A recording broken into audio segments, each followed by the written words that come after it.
दोस्तों, कहते हैं कि समय बहुत बलवान होता है। समय में वो ताकत होती है जो रातों रात राजा को रंग और रंग को राजा बना सकती है। विद्वानों ने भी कहा है कि होनी बहुत बलवान होती है। विधि के विधान को कोई नहीं मिटा पाया। क्या यह बात सच है? क्या एक झूठ? चलिए एक पौराणिक कहानी के माध्यम से इस बात को समझाने का प्रयास करते हैं। दोस्तों, यह कहानी बड़ी ही शिक्षाप्रद, महत्वपूर्ण और ज्ञानवर्धक है। मेरा आपसे निवेदन है कि कहानी के अंत तक हमारे साथ में बने रहना। बहुत समय पहले की बात है। एक नगर से दूर एक महात्मा का आश्रम था। वह सभी शास्त्रों और वेदों का ज्ञान रखते थे। उसके चर्चे बहुत दूर दूर तक फैले हुए थे। उसके पास दूर दूर से लोग अपना भाग्य दिखाने के लिए आते थे। वह महात्मा बहुत ही ज्ञानी थे। जिन लोगों का भी भाग्य देखकर उन्हें बताते थे, वह बात सच साबित होती थी। दूर से ही उनका भाग्य पढ़कर यह बता देते थे कि उनके भाग्य में क्या लिखा हुआ है। भूतकाल, भविष्य और वर्तमान तीनों कालों का ज्ञान रखते थे। उसी नगर में एक पति और उसकी पत्नी रहते थे। उसकी पत्नी धर्म और आस्था में बहुत विश्वास रखती थी। उनके कोई संतान नहीं थी। गांव के लोगों से सुना था कि गांव में एक महात्मा है जो किसी का भी भाग्य बता देते हैं कि उसके भाग्य में क्या लिखा है। उन्होंने सोचा कि क्यों ना हम भी एक बार उस महात्मा के दर्शन कर, और अगली सुबह वह पंडित और उसकी पत्नी उस महात्मा से मिलने के लिए निकल जाते हैं। वे दोनों उस महात्मा के आश्रम आकर रोने लग जाते हैं। महात्मा दोनों को चुप कराते हुए पूछते हैं, बेटा रो मत, तुम्हें क्या दुख है मुझे बताओ, मैं कोई ना कोई समाधान जरूर निकाल लूंगा। तब पंडित कहता है, गुरुदेव, हमारे कोई संतान नहीं है। यह दुख हम दोनों को हर दिन अंदर सिखाता रहता है। हमने आपका बहुत नाम सुना है, तभी हम आपके पास आए हैं। आप हमारा भाग्य देखकर बताओ कि हमारे जीवन में पुत्र सुख है या नहीं। फिर महात्मा कहते हैं, तुम चिंता मत करो। तभी महात्मा पंडित की पत्नी को आश्रम के मंदिर से 2 सेब लाकर देता है और कहता है, इनको आप दोनों पति पत्नी खा लेना, तुम्हें अवश्य ही संतान प्राप्ति होगी। उसके बाद वह दोनों महात्मा को प्रणाम करके वहां से अपने घर चले आते हैं। कुछ महीनों के बाद वैसा ही होता है। 1 साल के बाद उनके घर पुत्र का जन्म होता है। पंडित और उसकी पत्नी बहुत खुश थे। पंडित अपनी पत्नी से कहता है कि क्यों ना हम महात्मा को अपने घर बुलाकर उनकी सेवा करें। फिर पंडित उस महात्मा को अपने घर बुलाते हैं और उनकी सेवा करता है। और पंडित अपने बेटे का नामकरण करवाता है और उसके बेटे का नाम अर्जुन रखते हैं। तभी पंडित कहता है, गुरुदेव, आप हमारे बच्चे का भविष्य देखकर बताओ कि हमारा पुत्र जीवन में क्या करेगा। तभी वह महात्मा कहता है, अभी इसको बड़ा होने दो। जब इसकी आयु 8 वर्ष की हो जाए तब इसको मेरे पास लेकर आना। मैं इसका भाग्य अवश्य बता दूंगा। यह बोलकर महात्मा वहां से चले आते हैं। धीरे धीरे समय गुजरता गया। पंडित का बेटा अब 8 वर्ष का हो गया था। एक दिन पंडित अपने बेटे को लेकर उस गुरु के आश्रम जाते हैं तो वह देखते हैं कि वहां लोगों की भीड़ लगी हुई थी। तब पंडित का लड़का पंडित से पूछता है, पिताजी, यह सब क्या हो रहा है? तब पंडित अपने बच्चे को बताता है कि यह महात्मा त्रिकालदर्शी है। इनको भविष्य का पता चल जाता है। ये सब लोग अपने अपने भविष्य का पता करने यहाँ आए हुए हैं।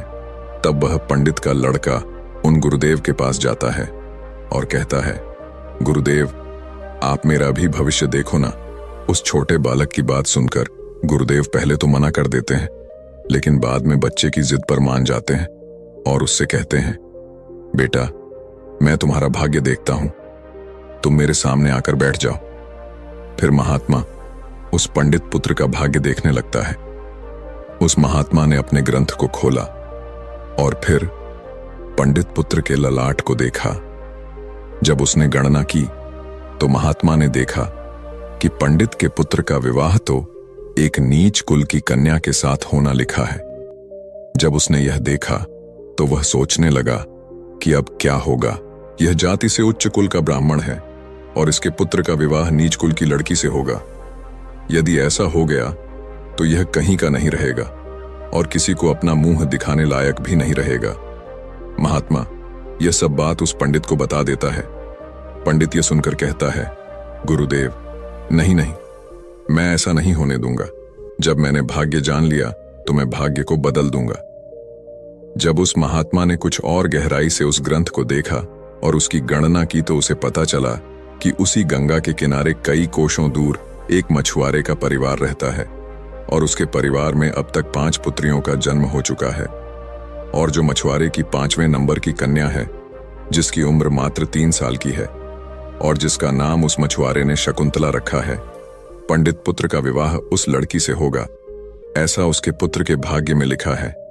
यह सब महात्मा पंडित को बताता है तो पंडित ने सोचा, मैं अपने पुत्र के भाग्य को जरूर बदलूंगा, मैं इसमें समर्थ भी हूं।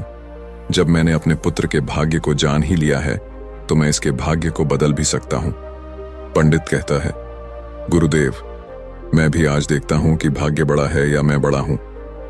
तब वह पंडित ब्रह्मा जी के लिखे हुए विधान को बदलने के लिए चल देता है और चलते चलते वह पंडित उस मछुआरे के घर पहुंच जाता है। जब उस मछुआरे ने देखा कि उज्जैन के एक महान पंडित उसके द्वार पर खड़े हैं तो उस मछुआरे ने उस पंडित का बड़ा ही आदर सत्कार किया और कहने लगा, मुझ गरीब की कुटिया में आप पधारे हैं, यह तो मेरे लिए सौभाग्य की बात है। पंडित कहने लगा, हे मछुआरे, मैं किसी उद्देश्य से तुम्हारे पास आया हूं। मैं तुमसे यह जानना चाहता हूं कि तुम्हारे घर में किसी 3 साल की कन्या ने जन्म लिया है। तो मछुआरा कहने लगा, हाँ, हमारे घर में एक पुत्री ने जन्म लिया है जिसकी आयु अभी 3 वर्ष होगी। पंडित ने कहा, क्या उसका नाम शकुंतला है? तो मछुआरे ने कहा, जी पंडित जी, उसका नाम शकुंतला है। पंडित ने कहा, हे मछुआरे, मेरा गुरु त्रिकालदर्शी है, उन्होंने मुझे कुछ मंत्र दिए हैं। मैं तो इस रास्ते से जा रहा था तो मैंने देखा तुम पर तो बड़ा गौर संकट आने वाला है। जब तक तुम्हारी सबसे छोटी पुत्री तुम्हारे घर में रहेगी तब तक तुम्हें पुत्र की प्राप्ति नहीं होगी। यदि तुम अपने घर के आंगन में पुत्र खेलता हुआ देखना चाहते हो तो तुम्हें अपनी छोटी पुत्री को अपने घर से दूर भगाना होगा। पंडित के ऐसे वचनों को सुनकर मछुआरा बोला, पंडित जी, अभी वह तो नवजात बालिका है, उसकी आयु तो भी मात्र 3 वर्ष की है, मैं उसे ऐसी हालत में कहां छोड़ सकता हूं? पंडित ने कहा, हे मछुआरे, जब मैं तुम्हें यह बता सकता हूं तो मैं तुम्हारी सहायता भी कर सकता हूं। हे पंडित, उसे कहते हैं कि मेरी कोई पुत्री नहीं है। तुम एक काम करो, तुम अपनी इस कन्या को मुझे दे दो, मैं इसका पालन पोषण करूंगा और जब यह बड़ी हो जाएगी तो मैं अच्छा सा वर ढूंढकर इसका विवाह भी कर दूंगा। फिर वह मछुआरा पुत्र की लालसा में अपनी नवजात पुत्री को उस पंडित को दे देता है। पंडित मन ही मन बहुत खुश होता है और उस छोटी सी कन्या को लेकर चल देता है। चलते चलते वह पंडित सोचता है कि इस कन्या को मैंने मार दिया तो मुझे बाल हत्या का पाप लग जाएगा। फिर उस कन्या से छुटकारा पाने के लिए वह पंडित एक लोहार के पास जाता है और उस लोहार से एक लकड़ी का एक छोटा सा बक्सा बनवा है और उस बक्से में वह उस नवजात कन्या को सुलाकर नदी के जल में प्रवाहित कर देता है। और पंडित सोचने लगता है कि यह बक्सा कुछ दूर ही जाएगा और अपने आप ही डूब जाएगा और यह लड़की भी मर जाएगी। इस तरह इससे मेरा पीछा छूट जाएगा और मुझे बाल हत्या का पाप भी नहीं लगेगा। और वह पंडित अपने घर चले जाता है। परंतु इस दुनिया का क्या कोई ऐसा व्यक्ति है जो किसी के भाग्य को बदल सके? क्योंकि उस लड़की के भाग्य में जीवन लिखा हुआ था, जिस कारण से वह बक्सा उस नदी के जल में नहीं डूबता है और नदी उसे बहाते हुए एक गांव के पास किनारे पर ले जाती है। उधर उस गांव का पंडित सुबह सुबह स्नान करने के लिए आता है तो उस पंडित की नजर उस बक्से पर पड़ती है। जब वह पंडित उस बक्से को खोलता है तो वह देखता है कि बक्से के अंदर बहुत ही सुंदर कन्या लेटी हुई अपने पैर के अंगूठे को चूस रही है। वह पंडित संतानहीन था और गंगा जी से रोज संतान प्राप्ति की प्रार्थना करता था। उस बच्ची को देखकर वह पंडित सोचने लगा कि गंगा जी ने मेरे लिए इस पुत्री को मेरी संतान बनने के लिए ही भेजा है और मेरी प्रार्थना गंगा जी ने स्वीकार कर ली है। और इस तरह वह पंडित उस कन्या को लेकर अपने घर के लिए चल देता है। जब पंडित अपने घर पहुंचा और उस पुत्री को अपनी पत्नी को दिखाया तो उसकी पत्नी कहने लगी, आप यह किसकी पुत्री ले आए? यह बड़ी ही सुंदर है। तो पंडित जी कहने लगे, गंगा जी ने हमारी प्रार्थना स्वीकार कर ली और इस कन्या को हमारी संतान के रूप में हमारी झोली में डाल दी है। आज से हमारी यह इकलौती पुत्री है। इसका हम बड़े अच्छे से पालन पोषण करेंगे और इसे अच्छे संस्कार देंगे। इसे किसी चीज की कोई कमी नहीं होने देंगे। इस प्रकार वह पंडित और उसकी पत्नी उस कन्या का पालन पोषण करने लगे। समय गुजरा और समय के साथ साथ वह कन्या भी बड़ी हुई। जैसे जैसे वह लड़की बड़ी होती गई, वैसे वैसे उसकी सुंदरता में चार चांद लगते गए। वह इतनी सुंदर थी जैसे कोई इंद्र की अप्सरा हो। फिर जब लड़की थोड़ी और बड़ी हुई तो एक दिन पंडिताई ने अपने पति से कहा, सुनते हो, हमारी बिटिया अब बड़ी हो गई है और इसकी विवाह की भी उम्र हो गई है।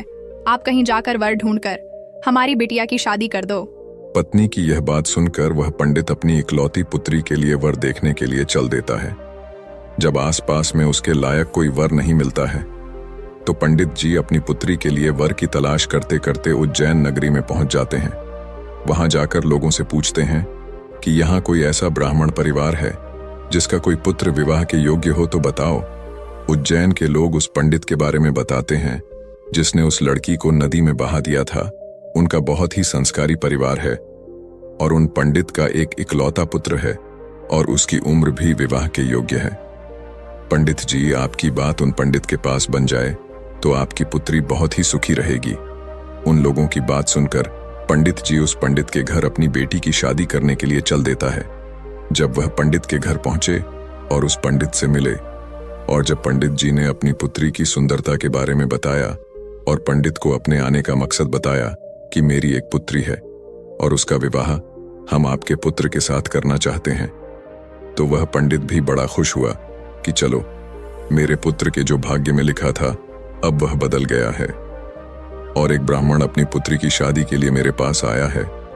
वह पंडित उस ब्राह्मण की उस बिटिया से अपने पुत्र की शादी करने के लिए तैयार हो जाता है और फिर विवाह का समय निश्चित भी हो जाता है और वह ब्राह्मण खुशी खुशी अपने घर चला जाता है और अपनी पत्नी से सारी चर्चा करता है। फिर कुछ दिन बाद वह दिन भी आ जाता है जिस दिन पंडित की पुत्री और उस पंडित के पुत्र की शादी होनी होती है। फिर वह पंडित अपने पुत्र की बारात लेकर उस पंडित के गांव की तरफ चल देता है और सोचता जा रहा है कि मैंने अपने पुत्र का भाग्य बदल दिया। जो उस महात्मा ने कहा था मैं उसको भी बदल दूंगा। आज मैं अपने पुत्र का भाग्य बदल दूंगा। लेकिन पंडित को पता नहीं था कि विधाता का लिखा कोई नहीं मिटा सकता। उसे विधाता भी नहीं मिटा सकते। जो लिख दिया वह तो अटल है। जैसा जिसके भाग्य में लिख दिया वैसा तो होकर ही रहता है, चाहे कोई कितने भी जतन कर ले, लेकिन भाग्य का लिखा कोई नहीं मिटा सकता। इस तरह सहयोग से आज वही मछुआरे की कन्या आज पंडित की पुत्री बनकर उस पंडित के बेटे के साथ विवाह करने के लिए तैयार हो रही है जिसे उस पंडित ने पानी में बहा दिया था। फिर उस लड़की का विवाह उस पंडित के बेटे के साथ हो जाता है और इस तरह वह कन्या पंडित के घर में आ जाती है। पंडित का पुत्र सुंदर सी पत्नी पाकर खुश था। पंडित की पुत्री सुंदर सा पति पाकर खुश थी और पंडित इस बात से खुश था कि मैंने अपने पुत्र का भाग्य बदल दिया है। फिर एक दिन किसी कार्य से उस पंडित के पुत्र को उज्जैन से कुछ दिनों के लिए बाहर जाना पड़ता है। एक दिन वह पंडित अपने बेटे की बहू को लेके उस महात्मा के आश्रम जाते हैं। उधर पहुंचकर गुरुदेव को प्रणाम करते हैं और बताते हैं कि गुरुदेव, मैंने विधि के विधान को भी बदल दिया। यह सुनकर गुरुदेव हंसने लगते हैं। पंडित गुरुदेव को हंसता देख पूछते हैं, गुरुदेव आप हंस क्यों रहे हो? तब गुरुदेव पंडित को बताते हैं, ये वही लड़की है जिसको तुमने नदी में बहा दिया था। यह सुनकर पंडित का पसीना छूटने लगा।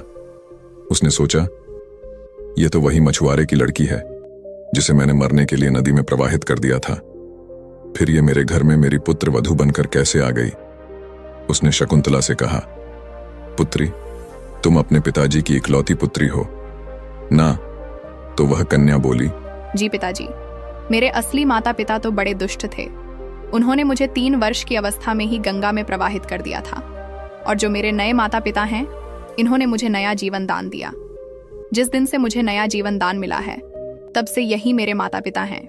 जब पंडित ने यह साबित कर लिया कि यह वही मछुआरे की लड़की है तो पंडित ने इस शकुंतला से निजात पाने के लिए एक युक्ति निकाली और अपने बेटे की बहू से बोला, बेटी, तुम पहली संतान पुत्र पाना चाहती हो तो मेरे साथ तुम्हें समुद्र पर चलना होगा। जब दोनों ससुर और पुत्र वधू समुद्र पर पहुंचे तो पंडित ने अपने हाथ से एक अंगूठी निकाली और उस अंगूठी को दिखाते हुए समुद्र में फेंक दिया और उससे कहा, बेटी, जिस दिन तुम्हें यह अंगूठी मिल जाए उसी दिन तुम अपने घर आ सकती हो। यह अंगूठी नहीं मिली और तुम अपने पिता के घर पहुंच गई या मेरे घर आ गई तो तुम अपने पति को खो दोगी। इसलिए तब तक तुम्हें कहीं नहीं जाना है जब तक यह अंगूठी तुम्हें ना मिल जाए। यदि तुम मेरे वचनों को मानोगी तो तुम्हें अवश्य ही पुत्र की प्राप्ति होगी और तुम्हारा भाग्य भी जाग उठेगा। ऐसा कहकर वह पंडित उसको समुद्र के किनारे पर छोड़कर वापस अपने घर को लौट गया। शकुंतला ने काफी प्रयास किया लेकिन अंगूठी नहीं मिली। जब अंगूठी नहीं मिली तो वह बेचारी एक रास्ते की तरफ चल दी, क्योंकि ना तो वह अपने पिता के घर जा सकती थी और ना ही अपने पति के घर जा सकती थी। फिर चलते चलते जब वह आगे बढ़ी तो सामने से एक राजपूताना परिवार आता हुआ दिखाई दिया जो अपने गांव की तरफ जा रहा था। जब उस राजपूत परिवार ने उस लड़की को देखा तो कहने लगे, बेटी, इस जंगल में तुम अकेली कैसे घूम रही हो? यहाँ तो बहुत ही जानवर रहते हैं। तो वह कन्या बोली, क्या बताऊं, मैं विपत्ति की मारी हूँ और मेरा इस दुनिया में कोई नहीं है। तो वह राजपूत परिवार बोला, बेटी, अगर तुम चाहो तो हमारे साथ चल सकती हो। जब शकुंतला ने यह सुना तो वह सहज गई, उनके साथ चलने के लिए तैयार हो गई। इस तरह शकुंतला को उस राजपूत परिवार ने अपने घर खाना बनाने के लिए रख लिया। जो राजपूत परिवार का मुखिया था वह उस पंडित का बहुत ही घनिष्ठ मित्र था। कुछ समय बाद उधर जब पंडित का लड़का अपने घर आया और उसने अपने पिताजी से शकुंतला के बारे में पूछा तो पंडित ने झूठ बता दिया कि गंगा स्नान करते समय तुम्हारी पत्नी शकुंतला डूबकर मर गई। जब पंडित के लड़के ने यह सुना तो उसे काफी दुख हुआ। उधर राजपूत परिवार जिस गांव में निवास करता था उस गांव का एक पंडित अपने लड़की का रिश्ता लेकर उसी पंडित के घर पहुंच गया। उस पंडित ने पंडित से जब अपनी पुत्री के विवाह के लिए प्रस्ताव रखा तो पंडित ने उस पंडित से कहा, हम अपने पुत्र के साथ तुम्हारी पुत्री का विवाह तो कर लेंगे, लेकिन विवाह से पहले हम तुम्हारी पुत्री को देखेंगे और उसके बाद ही विवाह करेंगे। क्योंकि पंडित को डर था कि कहीं मछुआरे की वही कन्या फिर से विवाह ना कर ले जो उसके लड़के के भाग्य में लिखी है। वह पंडित उस पंडित की शर्त मानने के लिए तैयार हो गया और अपने गांव को वापस लौट गया। अब पंडित अपने पुत्र के लिए लड़की देखने को उस पंडित के गांव की तरफ चल दिए। उधर जो अंगूठी उस पंडित ने समुद्र में फेंकी थी उसे एक मछली निगल गई। एक दिन किसी मछुआरे ने समुद्र में जाल फेंका तो उसे वही मछली मिली जो अंगूठी निकल गई थी। उस जाल में वह फंस गई। मछुआरा पकड़ी हुई। मछली को बेचने के लिए वहीं पहुंच गया जहां वह राजपूत परिवार रहता था। परिवार के मुखिया को मछली खाना बहुत ही पसंद था, इसीलिए उस राजपूत ने उस मछुआरे से उस मछली को खरीद लिया और उस मछली को ले जाकर शकुंतला से कहा, बेटी, क्या तुम मेरे लिए मछली पका दोगी? तो शकुंतला बोली, जी पिताजी, मैं मछली तो नहीं खाती हूं, लेकिन आपके लिए जरूर बना दूंगी। इस प्रकार वह मछली लेकर रसोई में काटने लगी। जब शकुंतला ने उस मछली को काटा तो उसके पेट में से वही अंगूठी निकलकर जमीन पर गिर पड़ी। जब शकुंतला ने उस अंगूठी को देखा तो वह पहचान गई और अंगूठी पाकर बहुत खुश हुई। उधर वह पंडित अपने पुत्र को लेकर पंडित के गांव में पहुंचा और अपने बेटे से कहने लगा, हे पुत्र, इस गांव में हमारे घनिष्ठ राजपूत मित्र रहते हैं।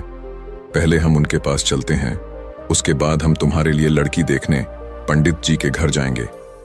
पंडित के बेटे ने जब अपने पिता के ऐसे वचनों को सुना तो वह बोला, पिताजी, जो आपको अच्छा लगे वैसा ही कीजिए।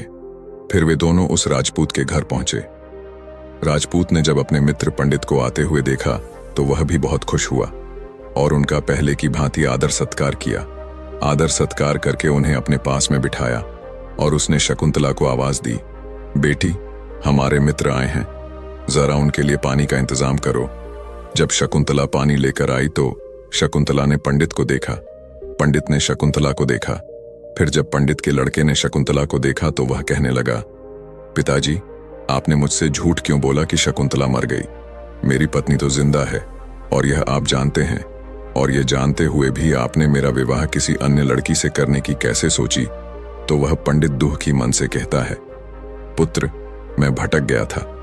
मैं विधाता के लिखे भाग्य को बदलने के प्रयास में इतना नीच कर्म कर बैठा कि कुछ पूछो ही मत। फिर उसने पूरी कहानी सभी को सुना दी और कहने लगा, मुझे अपने ऊपर कुछ ज्यादा ही घमंड हो गया था, जो विधाता के लिखे को मिटाने चला था। मैंने लाख कोशिश की, लेकिन हुआ वही जो तेरे भाग्य में लिखा था। यह कहकर उसने अपने बेटे की बहू से माफी मांगी और आदर सत्कार से उसे घर लेकर गए। दोस्तों, विधि के विधान को कोई बदल नहीं सकता, जो लिखा होता है वह जरूर होता है। दोस्तों, आप इसके बारे में क्या सोचते हैं?